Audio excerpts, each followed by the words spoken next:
Head lugejad, kui ma hakkasin koostama raamatut 101 Eesti pühapaika, siis mulle tundus, et mis see siis nüüd õieti ära ei ole. Igas maakonnas, igas kihelkonnas on arvukalt selliseid toredaid kohti, mis on kohalikele inimestele tähtsad ja neid kogunes õige hulga, aga nende seas seda valikut teha oli keeruline ja samas ei olnud ka. Ma kuidagi pidasin õigeks, et ma kindlasti räägin ja kirjutan nendest paikadest, kus ma ise olen käinud ja 25 aastat, mis ma olen õppejõuna töötanud, õpetanud folkloori, Eesti kultuurilugu, on saadud Eestimaad läbi sõita risti ja põigiti koos oma üliõpilastega, teha välitöid ja isegi neid kohti, mis on nagu iseendale olulised, aga mitte ainult iseendale, vaid olulised ka Eesti kultuuriloos kogunes kõvasti rohkem kui 101. Teisalt oli selline mõte, et kui juba seda raamatut koostada, et siis inimene võiks pühapaikade kaudu saada ülevaate ka meie aja ja kultuuriloost, sest Eestimaal on olnud kord õnn ja õnnetus elada niisuguses piiritsoonis, kus saavad kokku ida ja lääs ja see maanukk on kuidagi olnud ahvatlev kõikidele nendele, kes on siia tahtnud tulla ja siin oma võimu põlisrahva või eestlaste üle kinnitada ja teisalt need sellised piirialade kohalood, kus saavad kokku erinevad ajastud, erinevad ideoloogiad, on ka väga tähenduslikud, mõnikord traagilised ja mõnikord põnevadki. Ja nii ma siis alustasin selle ringi tegemist mööda Eestimaad ja võib-olla praegu, kui seda pühapaikade kaarti vaadata, ta tundub, et ta on natukene kaootiline. Ja nii mõnedki lugejad on öelnud, et ega nad sellest loogikast päris hästi aru ei saa. Aga ma ei tahtnud nagu neid kohti valida selle järgi, et igast maakonnast 1 või 2, vaid ma kujutasin ette, et teeme niisuguse tiiru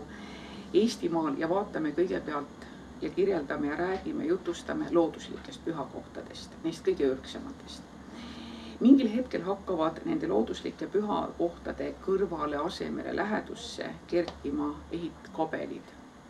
No võib-olla kerkima on natuke liiga uhke sõna, aga on ehitatud kabeleid, millest praeguseks ajaks on ka teinekord jäänud järele kas varemed või mälestused või pärimusjutud. Ja siis järgmine kiht võiks olla kirikud. Ja niimoodi ringe tehes Eestimaal tahtsin ma jõuda meie tänasesse päeva lõpuks välja, et ei juhtuks nii nagu üliõpilastega, näiteks Rocca al Mare Vabaõhumuuseumis, kui nad vaatavad uhkeid rehemajasid ja ütlevad, et oi, see on ju väga tore, et meil on nii uhked ja unikaalsed rehemajad või rehetared, aga kas peale seda midagi nagu olnud ei olegi? Et ka meie lähiminevikus ja lähiajaloos on selliseid olulisi kohti, mis võiksid olla meile pühad ja tähenduslikud, olgu selleks emakeele ausamas Kadrinas, sest kui me järgi mõtlema hakkame, siis eestlasi on täpselt 1 miljoni jagu. Ja kui me nüüd läheme Eestist Euroopasse, siis ma hea meelega annaks kõigile kodus ülesande otsida vastus küsimusele, kui palju on 1 miljoni linnu Euroopas ja katsume ennast siis suhtestada muu maailmaga. Me oleme väike rahvas, mis veel praegu suudab eesti keeles anda kõrgharidust ja seegi on väga tähenduslik. Ja kui ma mõtlen lauluväljaku peale ja laulupidude peale, aga samuti laulva revolutsiooni peale ja mõtlen sellegi peale, et lauluväljakule peaaegu et mahutab ära nii-öelda parim osa kogu selle maa rahvast, siis seegi on meie jaoks tähenduslik koht. Ja ma tahaks väga loota, et see raamat aitab mõista paremini looduse ja inimese suhteid, sest pühakohad ei ole mitte ainult põnevad pärimuspaigad, aga nad kindlasti aitavad meil paremini tundma õppida ka meie loodust, võib-olla anda mingisugust teavet ka loodusharidusest, sest vahel kipub olema nii ka, et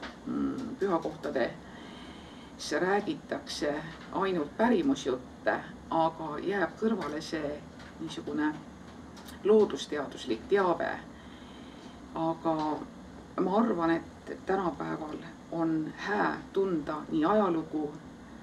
saada teadmisi loodusest, kui saada teadmisi pärimuskultuurist,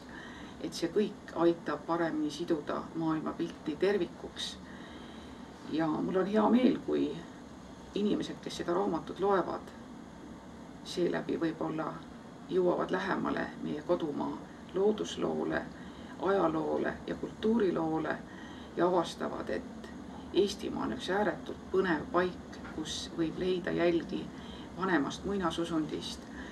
kus on põnevaid külakristlusega seotud paiku